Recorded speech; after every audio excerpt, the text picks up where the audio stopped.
안녕하세요, 홀리셔틀입니다.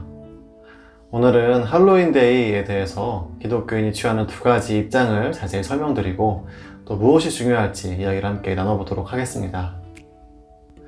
먼저 할로윈데이란 정확히 무엇일까요?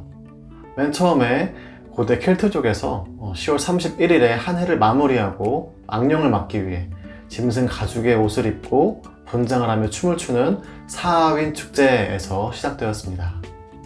그리고 로마 시대에 이르러서는 죽은 영혼들을 달래는 페랄리아 축제가 기존의 사하윈 축제에 합쳐졌고, 이후에 과일의 여신을 위한 포무나 축제까지 합쳐져서 더욱 번성하게 됩니다. 따라서 9세기 교황청은 이러한 이교도 축제를 없애기보다는 기독교화하기로 결정합니다. 원래 기독교에서 죽은 성인들을 추모하는 만성절을 11월 1일로 옮기고, 전날 밤인 10월 31일을 만성절 전야제, 즉 할로윈이란 이름의 기독교 축제로 변화시켰습니다. 여기서 할로윈의 변화는 그치지 않습니다. 19세기에 미국의 대표적 명절로 여겨지면서 잭 오랜턴과 사탕업기의 의식이 추가되는데요. 원래 잭 오랜턴은 순무로 만들어졌는데 호박이 주산지인 미국 일리노이주를 거치면서 상업적으로 호박머리를 장식하게 되었다고 합니다. 아이들이 집을 돌아다니면서 사탕을 얻는 의식은 중세 영국에서 가난한 아이들이 빵을 구걸하고 기도해주는 전통에서 비롯되어 1930년경에 할로윈 축제에 자리 잡았습니다. 그리고 오늘날에 이르러서는 유령 분장보다 각종 영화와 애니메이션 캐릭터의 그 코스프레 분장이 할로윈의 한 문화로 자리 잡게 되었습니다. 한마디로 할로윈 축제는 오랜 세월에 걸쳐서 각각 그 시대에 있었던 수많은 문화들이 반영되고 합쳐진 결과물인 것입니다. 한국에서는 이러한 할로윈 역사에 대한 이해와는 상관없이 오로지 상업적으로 할로윈 관련된 물건들을 막 사고 팔고, 대형마트나 쇼핑몰에 할로윈 장식들을 하고, 당일에는 여러 코스프레를 하면서 밖을 돌아다니고 사진 찍는 것이 전부입니다.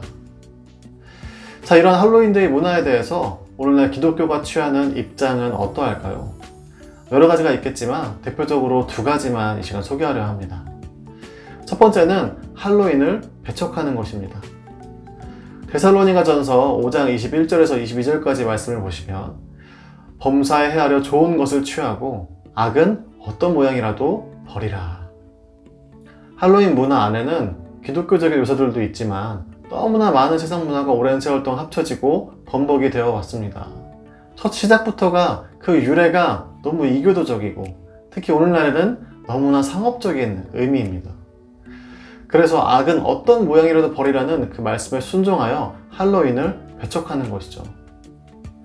이러한 기독교의 가치는 성경뿐만 아니라 기독교 역사 속에서도 발견할 수 있습니다. 구약시대에 이방인과 우상을 진멸시켰던 것, 또 변질되기 이전에 순수한 목적의 그 십자군 전쟁도 마찬가지입니다. 전 세계를 돌아다니면서 복음을 전할 때 그곳의 토착 신앙이나 전통 문화들을 모두 없애버리고 말살하는 형식의 선교도 이러한 가치에서 비롯되었습니다. 세상과 타협하지 않고 두 마음을 품지 않고 악은 어떤 모양이라도 버려야 하기에 이런 가치의 기독교인들은 할로윈 문화에 절대 참여하지 않습니다. 두 번째는 할로윈을 기독교화하는 것입니다. 고린도전서 9장 21절에서 22절까지 말씀을 보시면, 내가 하나님의 율법을 떠난 것이 아닙니다. 그리스도의 법 아래에 있으면서도 내가 율법 없는 이방인들에게 율법 없는 사람과 같이 된 것은 율법 없는 이방인들을 얻기 위해서입니다. 또 믿음이 약한 사람들에게는 내가 믿음이 약한 사람처럼 되어 그들을 얻으려고 하였습니다. 이와 같이 내가 모든 사람에게 그들과 같은 사람이 된 것은 어떻게 해서든지 다만 몇 사람이라도 구원하기 위해서였습니다. 사도 바울은 이방인의 빛으로 사역하면서 이들에게 복음을 전할 때 그들의 모습으로 그들의 풍습과 문화에 동참하여서 복음을 전할 필요성을 오늘 말씀에서 이야기합니다. 그래서 할로윈은 그 당시 교황청에 의해 기독교화되어서 기독교 축제로 지정되었던 것입니다. 역사로 살펴보면 전 세계에 복음이 뿌려질 때 그곳의 풍습이나 토착신앙을 말살하기보다 기독교화하는 시도가 상당히 많았습니다. 당장 조선시대에 우리나라에 복음이 전해질 때 선교사님들은 그 유교적 풍습과 이 제사 문화를 단번에 완전히 제거하지 않고 오히려 서서히 기독교화하려고 노력하셨습니다. 이처럼 오늘날에도 여전히 미국과 한국에서 할로윈데이를 기독교화하려고 노력합니다. 10월 마지막 주에 종교개혁주일과 또 추수감사주일 예배로 드리면서 할로윈을 기독교적으로 풀어내려고 합니다.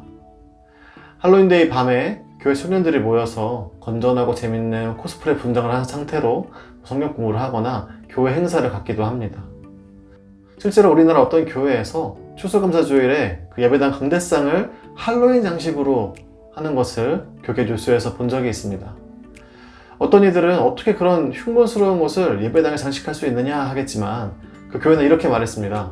가장 더럽고 흉물스러운 것은 할로윈 장식이 아니라 사람의 마음입니다. 예배당은 가장 악한 죄를 짓는 사람에게도 또 믿지 않는 사람에게도 늘 열려있기 때문에 사도 바울처럼 복음을 전하기 위해서는 이보다 더한 장식들도 할 수 있다는 것입니다. 자, 여기까지 소개한 이 두 가지 입장의 공통점은 어떤 할로윈의 사악한 영향력을 멀리하는 것이죠. 단지 그것을 완전히 분리시킬 것인지 아니면 기독교 안으로 풀어낼 것인지 그것을 해석하고 행동하는 입장이 다른 것입니다. 각자의 입장을 지지하는 성경 구절이 있고 각자의 입장을 지지하는 기독교 수천 년 역사와 수많은 신학자들이 있습니다. 만약 상대방의 입장을 정죄하고 너는 이단이다 라고 비난한다면 그것은 너무나 교만한 말입니다. 어찌되었건 할로윈의 부정적인 세상 문화를 멀리하고 바꾸려는 마음만은 같으니까요. 따라서 한국교회 모든 교단에서도 할로윈에 대한 명확한 총회 방침을 결정하거나 발표하지는 않았습니다. 그래서 이 교회마다 세상 문화를 대하는 입장의 차이가 조금씩 다 다를 수 있고요. 교회에서 신앙생활을 하시는 성도님들은 그 교회의 결정에 순종하는 것이 좋습니다. 이 두 입장의 교회들과 기독교인들이 모두 서로를 이해하고 대화하고 교류할 때 다음 세대 한국교회가 세상의 문화 가운데 쓰러지지 않고 빛과 소금의 역할을 하도록 온전히 지혜를 모을 수 있을 것입니다. 다가오는 할로윈에는 우리를 세상의 빛으로 부르신 주님의 그 은혜가 충만하기를 소망합니다.